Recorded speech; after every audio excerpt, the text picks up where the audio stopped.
scortate ovviamente dalla polizia, degli applausi delle persone che sono arrivate direttamente ad assistere a questi attimi storici anche per questo istituto che sta accogliendo il capo dello Stato. Si tratta anche del primo capo dello Stato che arriva in un istituto salesiano, oltretutto a Udine. Eccolo qua che dovrebbe scendere proprio in questi istanti.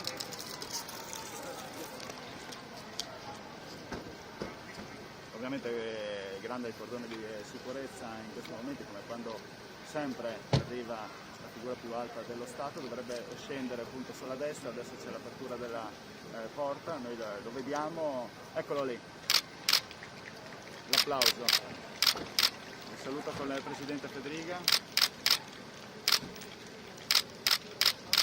con il scambio di parole. Poi noi dovremmo seguire, vi do qualche dettaglio tecnico, dovremmo seguire ovviamente il cordone di sicurezza che ci ha disposto la polizia per arrivare direttamente in palestra, dove alle 11:30 verrà accolto direttamente lì il Presidente Mattarella, che adesso è stato accolto anche dal Sindaco Fontanini e adesso sta entrando all'interno delle Bearzi, proprio all'ingresso dell'istituto, del cortile, dove verrà accolto dai ragazzi